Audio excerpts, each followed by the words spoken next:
মাসব্যাপী পদযাত্রা কর্মসূচিতে এই মুহূর্তে নীলফামারীতে অবস্থান করছেন এনসিপি নেতাকর্মীরা।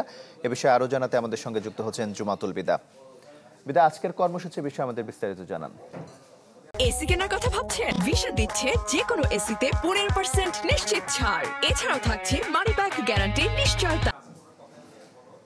তমাল, তৃতীয় দিনে দেশ গড়তে জুলাই পদযাত্রার এই অংশ হিসেবে সৈয়দপুর থেকে আজকের যাত্রা শুরু হয় এবং ঠিক এই মুহূর্তে নীলফামারীতে আমরা রয়েছি এবং এখানে আসলে চা চক্র বলা চলে, যে একটু থেমে সাধারণ যে মানুষ রয়েছে তাদের সাথে একটু কথা বলা এবং নেতারা এসে তাদের সাথে কথা বলছেন, কিংবা রাস্তায় যারা ব্যস্ত রয়েছেন এলাকাবাসী তারাও আসলে বিভিন্ন সময় এসে কথা বলছেন। আমরা চেষ্টা করব যে নেতাদের সাথে একটু কথা বলিয়ে দেওয়ার এবং তারা কেমন সাড়া পাচ্ছে, কী ধরনের আসলে তারা পরামর্শ পাচ্ছে সাধারণ মানুষ থেকে সেটি জানার।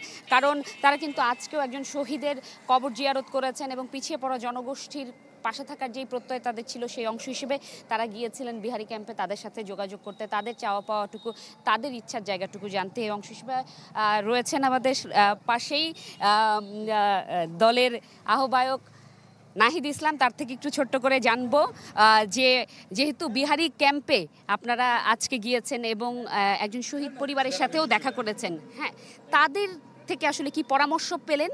একই সাথে এই যে পিছিয়ে পড়া জনগোষ্ঠীর পাশে থাকার প্রত্যয় ব্যক্ত করেছিলেন, সেটি কি আসলে তাদের প্রত্যাশা কি থাকছে যে আপনাদের প্রতি সেই আস্থাটা রাখতে পারছেন তারা, যে আপনারা আগামীতে থাকবেন? গত 50 বছর ধরে তো বাংলাদেশ রাষ্ট্র রাজনীতিবিদদেরকে তারা দেখেছে, তাদের একটা অভিজ্ঞতা হয়েছে আসলে। তো তাদের তো আসলে সেই অর্থে কোনো পরিবর্তন হয় নাই। তারা বাংলাদেশে দীর্ঘদিন ধরে বসবাস করলো, যে নাগরিক মর্যাদাটা সেটা পায়নি। ফলে যখন একটা পার্টি, নতুন একটা দল যারা গণ অভ্যুত্থানের নেতৃত্ব দিয়েছে, মানুষের পক্ষে কথা বলছে এবং এই নাগরিক শব্দটাকেই সামনে রেখে তারা দল গঠন করেছে, এটা তাদের কাছে একটা আগ্রহের বিষয়। এবং এই সৈয়দপুর এলাকায় জুলাই গণ অভ্যুত্থানে তাদের ব্যাপক অংশগ্রহণের ভূমিকা ছিল। তারা দীর্ঘদিন ধরে জুলুমের শিকার হয়েছে আওয়ামী লীগের নেতাকর্মীদের দ্বারা, ফ্যাসিস্টদের দ্বারা। ফলে সেই জায়গাতে তাদের জুলুমের গল্পটা বলেছে, তাদের যেই কীভাবে মানবেতর জীবনযাপন করতে হয়, তারা স্কুলের শিক্ষা পায় না, ড্রেনেজ সিস্টেমটা নাই, সেখানে একটা খুপড়ি ঘরে অনেকজনকে থাকতে হয়। এই সমস্যাগুলো তারা বলেছে। আমরা আমাদের জায়গা থেকে বলেছি আমাদের কি পরিকল্পনা, আমরা প্রান্তিক জনগোষ্ঠী, নাগরিক মর্যাদা, আমরা ভাষার কথা বলেছি, উর্দু হোক বাংলা হোক সবাই আমরা নাগরিক, সবাই আমরা বাংলাদেশি। সেই সমতার বাংলাদেশ আমরা গড়তে চাই। ফলে ইনশাল্লাহ আমরা সেই লক্ষ্যেই কাজ করব এবং এই ধরনের জনগোষ্ঠী আমাদের অবশ্যই বিশেষ প্রায়োরিটি থাকবে আমাদের এই পদযাত্রা, আমাদের সামনের রাজনীতিতে।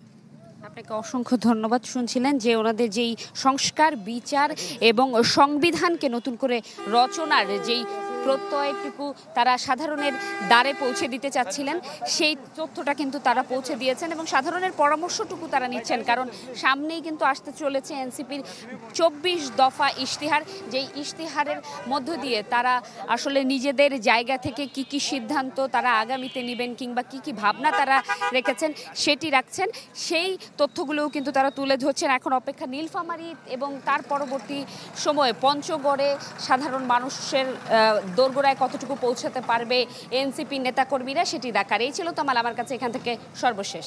বিদা, আপনাকে ধন্যবাদ।